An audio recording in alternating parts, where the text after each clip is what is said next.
বা মানুষের কাছ থেকে চাঁদাবাজি করা, টাকা আদায় করা, ছিনতাই করা, এই ধরনের কর্মকাণ্ড পরিচালনা করে মানুষের কাছ থেকে টাকা আদায় করেছিল। আমরা আমাদের গ্রামের লোক বিশেষ করে আমরা চাইছিলাম যে এগুলো হবে না, এগুলো করা যাবে না। আমার চাচাও তাই চেয়েছিল। যারা আওয়ামী লীগ, যারা সাধারণ কিছু লোক ছিল তারা কিন্তু সবাই বাড়ি আসছে, তারপরে সবাই শান্তিতে বসবাস করছিল।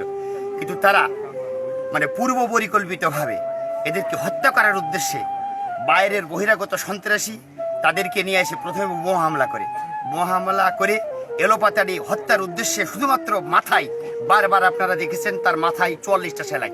চাঁদাবাজি, টেন্ডারবাজি, বাজার দখল, এই সমস্ত কর্মকাণ্ডগুলো তারা করে বেড়ায়। আমার পরিবারে এই কর্মকাণ্ডগুলোকে পছন্দ করে না, পছন্দ করতে চায় না। এর মোকাবেলা করার কারণে আমার ভাই খুন হয়েছে।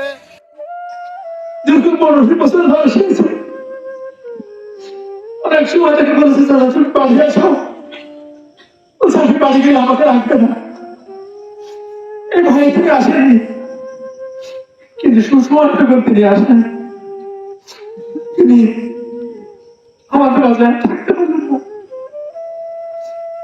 এই কষ্টের কথা আসলে কাউকে বলা যায় না।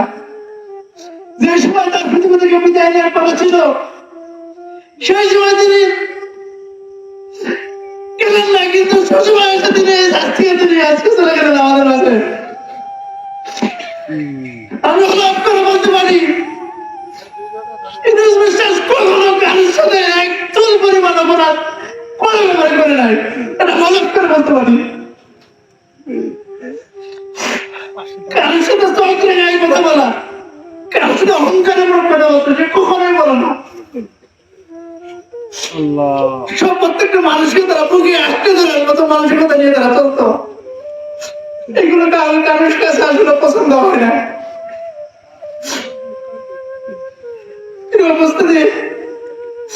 আজকে আমরা শূন্য হয়েছে, আজকে আমরা আমার দুই চাচাকে আমরা হারিয়েছি। আপনারা আমাদের জন্য দোয়া করবেন। তার পরিবারের কাছে আমি এই প্রার্থনা করছি, আল্লাহর উপর তুমি তো সব দেখছো, তোমার কাছে সবকিছু আমি সমর্থ করে দিলাম। আগামী প্রজন্মের জন্য দেখা হবে।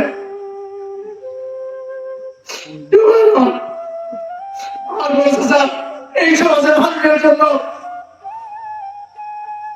অনেকগুলো মানুষের কাছে মানুষের কল্যাণ কিভাবে করবে তার মধ্যে এই চিন্তাটা এই চলতেছে। সে যদি কোনো অপরাধ আপনাদের কাছে যদি কোনো ভুল ত্রুটি করে থাকে, দয়া করে আপনারা মাফ করে দিবেন। আমি একটা কথা বলতে চাই, আমাদের এই পরিবারকে নিয়ে আমরা দয়া করে আপনারা করা।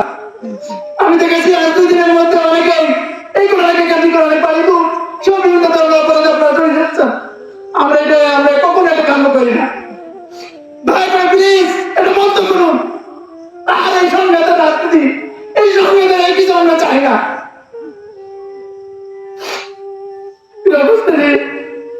আল্লাহ আপনাদের উত্তম দান করে আমাদের জন্য দোয়া করবেন। আল্লাহ যেন আমাদের এই শোককে, আল্লাহ যেন এই আমাদের ধৈর্য দান করে দান করুন। আমাদের জন্য দোয়া করবেন। এই ভাই যে খুনি হয়েছে, দুই ভাই একসঙ্গে খুন হয়েছে, কিছুদিন আগে আর 2 দিন পরে। এই খুনির সঠিক বিচার আমি চাই। আর সাথে সাথে আমার এই ভাই দীর্ঘদিন ধরে বিএনপি করেছে। বিএনপি করার পরে আওয়ামী লীগ ক্ষমতা আসার পরে তাই কুরাসের আসামি। আমার এই পরিবারে একজন না, 4 জন কুরাসের আসামি। একে ধরার জন্য বহুত তৎপরতা চালাইছে, কিন্তু সে নির্যাতনের কারণে আমার বড় ভাই বিদেশ পালিয়ে যায়। পালিয়ে যাওয়ার পরে 5 তারিখের পরে আমার ভাই ফিরে আসে। আসার পরে তারা সেই ষড়যন্ত্র এখন লিপ্ত আছে। এই কর্মকাণ্ডগুলো তারা একভাবে চালিয়ে যাচ্ছে। সেই ভালো কাজের আদেশ দেয় আর অসৎ কাজের বাধা দেয়। এর কারণে আমার ভাই আজকে সে পুরস্কার আসামি ছিল, 4 দিয়ে তা 2 আমার মেরে ফেলা আছে, খুন করেছে। আমরা এর সঠিক বিচার চাই। আমার ভাই খুন হয়েছে, পুরা চাঁদাবাজি, টেন্ডারবাজি, বাজার দখল, এই সমস্ত কর্মকাণ্ডগুলো তারা করে বেড়ায়। আমার পরিবারে এই কর্মকাণ্ডগুলোকে পছন্দ করে না, পছন্দ করতে চায় না। এর মোকাবেলা করার কারণে আমার ভাই খুন হয়েছে।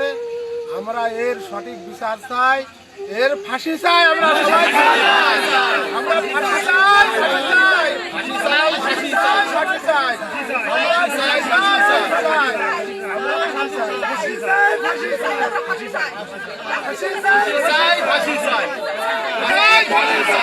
ফাঁসি চাই, ফাঁসি চাই, ফাঁসি চাই, ফাঁসি চাই, ফাঁসি চাই, ফাঁসি চাই,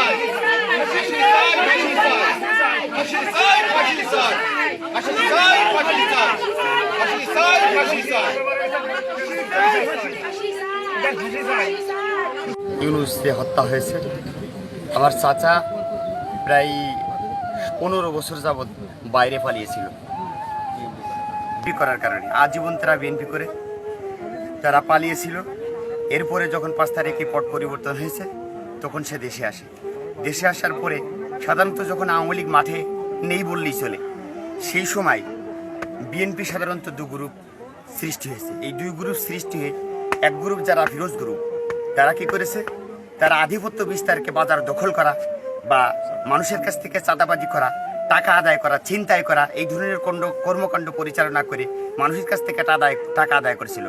আমরা আমাদের গ্রামের লোক বিশেষ করে আমরা চাইছিলাম যে এগুলো হবে না, এগুলো করা যাবে না। আমার চাচাও তাই চেয়েছিল। যারা আওয়ামী লীগ, যারা সাধারণ কিছু লোক ছিল, তারা কিন্তু সবাই বাড়ি আসছে, তারপরে সবাই শান্তিতে বসবাস করছিল। কিন্তু তারা পূর্ব পরিকল্পিতভাবে এদেরকে হত্যা করার উদ্দেশ্যে বাইরের বহিরাগত সন্ত্রাসী তাদেরকে নিয়ে এসে প্রথমে বোমা হামলা করে এলোপাতাড়ি হত্যার উদ্দেশ্যে শুধুমাত্র মাথায়, বারবার আপনারা দেখেছেন তার মাথায় 44টা সেলাই, মাথায় এবং ঘাড়ে কুপিয়ে তারা জখম করে হত্যা করে, একমাত্র হত্যা করার উদ্দেশ্যেই তারা তাদেরকে কোপায়। এভাবে তারা এসে তারা কোপাই ক্ষান্ত থাকেনি, তারা আবার বাড়ির উপরে এসে